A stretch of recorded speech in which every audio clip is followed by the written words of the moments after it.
Bonjour, 42e épisode de Fantaisie au petit-déj, dans sa cuisine, pour parler d'un livre un peu étonnant et d'un genre dont on n'évoque pas toujours, c'est la science-fiction. Et ce livre, c'est Magestrum, publié en février dernier aux éditions de l'Atalante et écrit par Matthew Hughes, canadien.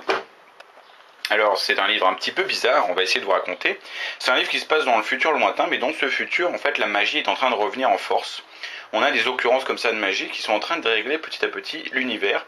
Et comme l'auteur l'indique, on est à un basculement. On est à un moment où l'univers rationnel va disparaître prochainement, très prochainement, pour faire place à un univers magique.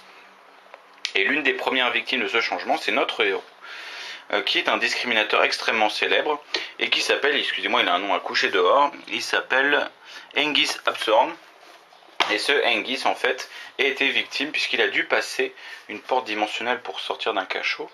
Et en passant cette porte, en fait, son ordinateur personnel, son intégrateur, comme on l'appelle, qui est un truc que vous avez sur le corps, etc., son intégrateur a pris forme vivante et est devenu une sorte d'animal de compagnie que vous voyez ici, une sorte de chat lémurien, un truc un peu bizarre, une sorte de démon familier qui a toujours les facultés d'analyse d'un ordinateur, mais qui est maintenant autonome, qui a la parole, qui a conscience de lui-même, et qui se gêne pas pour faire des réflexions vis-à-vis de son nouveau maître.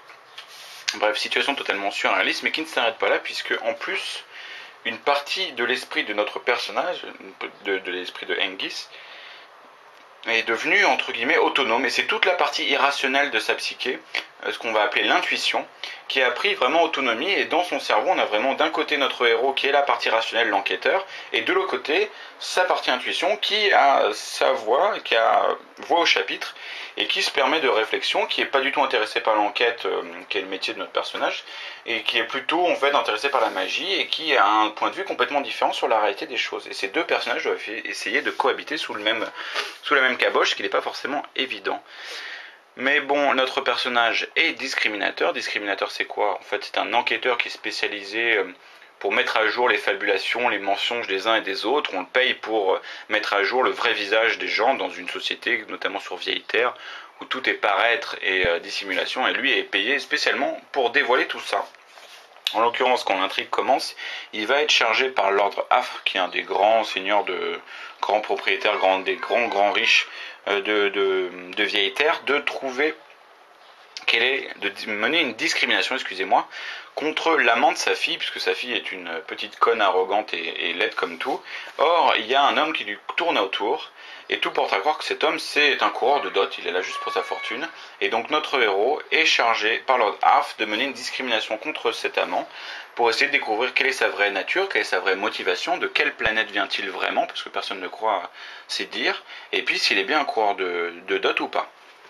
C'est une enquête malheureusement qui, sous un couvert banal, va s'avérer beaucoup plus dangereuse qu'il n'y paraît, parce qu'elle va mettre à jour un complot contre l'Archonte étant l'autorité suprême de Vieille Terre, et dans lequel notre héros va être mouillé jusqu'au cou. En plus, ça rajoute à ça Magestrum, un nom un peu étrange pour une communauté étrange, et dans lequel la magie a aussi son mot à dire. Et en fait, il semblerait qu'il n'y a pas que notre héros qui ait ce côté à la fois rationnel et irrationnel, et qui a un pied déjà dans la magie.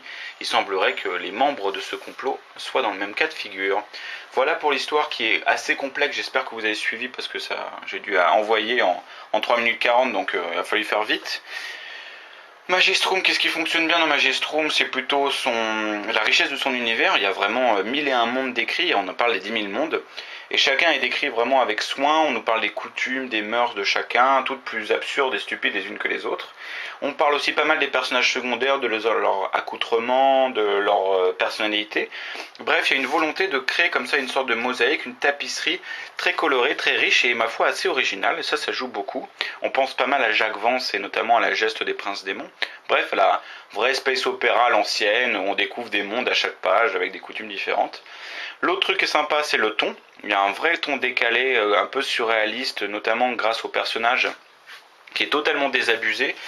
Il est assez hautain, il est très sûr de lui, il est le meilleur dans son genre, et il n'a pas de problème, il a un côté comme ça extrêmement froid vis-à-vis de la situation, extrêmement décalé, ce qui fait qu'il est toujours en train de prendre du recul et qu'il n'est jamais impliqué, donc il a des réparties non pas cinglantes mais surréalistes. À savoir par exemple, excusez-moi, il y a une gamine qui gueule dans la rue, on en a rien à foutre. Et surtout, en fait, il y a des situations par exemple où lorsqu'il n'a pas la réponse à la question qu'on lui pose, il répond systématiquement par il serait prématuré d'en dire trop pour l'instant. Et cette phrase, vous allez l'entendre genre 50 fois dans le roman, il la répète à tour de champ, et donc ça entraîne forcément des fois des situations totalement absurde et surréaliste et assez cocasse, et ça joue beaucoup, sans parler évidemment d'un dialogue avec son intégrateur qui a pas sa langue dans sa poche et qui se garde et qui en plus a un point de vue un peu décalé sur son maître, puisque lui est quand même à la base c'est un robot, donc il y a le côté un peu humour robotique où il analyse de loin les mœurs et coutumes des humains et de leur sexualité, etc. Donc il y a des petites choses comme ça assez rigolotes, et puis aussi le duo avec son intuition, les deux essayant de survivre sous la même tête. C'est pas forcément facile, ça entraîne encore une fois des situations assez drôles. Voilà les deux gros points forts, et vraiment ça s'arrête là malheureusement, parce qu'après Mathieu Hugues, je pense, pêche par excès. Tout d'abord parce que le ton est trop exagéré, le ton décalé, un petit peu sardonique, un petit peu très froid que utilise le personnage est un peu abusé, notamment cette fameuse phrase que je vous ai dit, il serait prématuré d'en dire trop pour l'instant. Elle revient à peu près 50 fois en 100 pages, toutes les 2 pages il y a cette phrase, donc au début c'est marrant, au bout de 20 fois c'est marrant, mais au bout de 50 fois c'est très très lourd, et c'est un peu le problème du livre, c'est que il y a de l'humour, mais cet humour n'arrive pas à se renouveler, c'est un peu toujours le même, qui revient comme ça, etc., qui joue beaucoup sur la répétition, mais qui n'est pas forcément très drôle à la longue, et est un petit peu lourdingue. Secondo, là on parlait du ton, il y a aussi un manque d'informations chroniques, c'est-à-dire l'auteur fait des ellipses sur des éléments extrêmement importants de l'intrigue, notamment par exemple l'introduction, il vous parle, vous savez, de cet événement là où le personnage a vu son intuition prendre autonomie, où il a vu son intégrateur changer. Ces événements par exemple ne sont pas racontés, on arrive après, et ils vont être à peine évoqués au fur et à mesure, distillés comme ça goutte par goutte au fil des pages, pour essayer que le lecteur en fait reconstitue l'histoire par lui-même. Mais c'est extrêmement fastidieux comme procédé. C'est pénible parce qu'on n'a pas toutes les clés, et c'est comme ça tout le temps. Par exemple, discriminateur qui est son boulot, il faut le comprendre soi-même en suivant l'histoire, quel est le boulot d'un discriminateur, parce qu'il n'y a jamais même une phrase pour dire ce que c'est, qu'est-ce que ça veut dire discriminateur.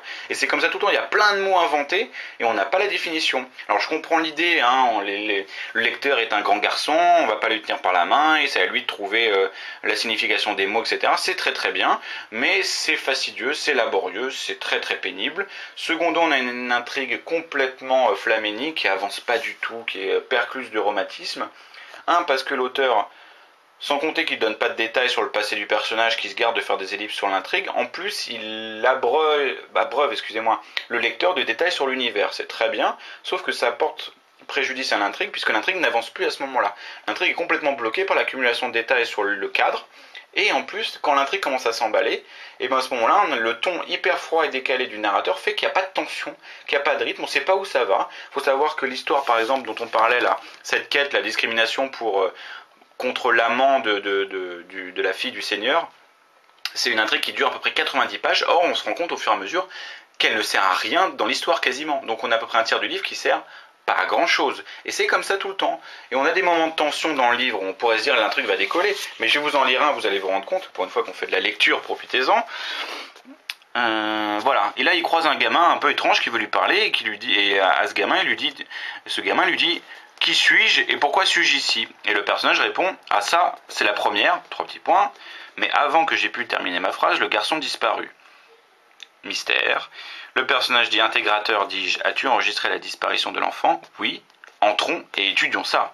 Voilà, grand moment de tension, c'est-à-dire qu'il est quand même face à un événement complètement surréaliste où il a vu un enfant disparaître comme ça sous ses yeux, et non, le personnage est là, au lieu de n'importe quel auteur avait fait le personnage, j'étais sur mes fesses, j'étais estomaqué, je comprends pas ce qui m'arrive, je me retourne, j'essaie de chercher le gamin, bref, mettre un peu de tension, voilà, le tambour commence à sonner, etc. Bref, on est pris dans l'intrigue. Non, là on a entrons et analysons ça. Vraiment le truc hyper froid, hyper plat, pas intéressant, et qui fait que déjà le rythme il a même pas commencé de net qu'il est déjà cassé. Et c'est comme ça tout le temps.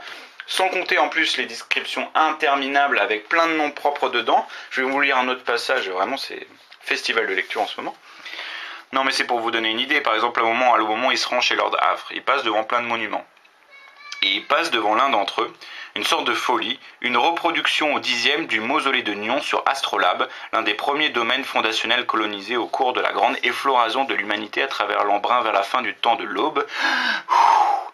Le tombeau était entouré d'une reconstitution de la place des ossements de Thorndyke sur Menton. Voilà. Donc en 2 phrases, vous avez eu à peu près 10 noms propres qui n'ont aucune valeur en soi parce que c'est des mots totalement inventés et ridicules. Donc ça n'évoque rien, ça ralentit le rythme, c'est complètement pompeux. Donc je comprends un peu, il doit avoir un humour un peu absurde, mais ça marche pas et ça m'a grandement ennuyé. Donc voilà, j'en dis pas plus, c'est une déception. C'est un livre en fait qui est pas pour moi, tout simplement. C'est un livre qui ne correspond pas à mes attentes et qui n'est pas tout à fait je ne suis pas tout à fait le lecteur pour ce genre d'humour un peu absurde et surréaliste, même si c'est un truc intéressant d'imaginer la magie entrant dans l'univers de la science-fiction. Voilà, je m'arrête là, je vais trop parler, déjà 10 minutes 30, et je vous donne rendez-vous dans 15 jours pour un petit déjeuner fantaisiste. Merci, à bientôt, au revoir.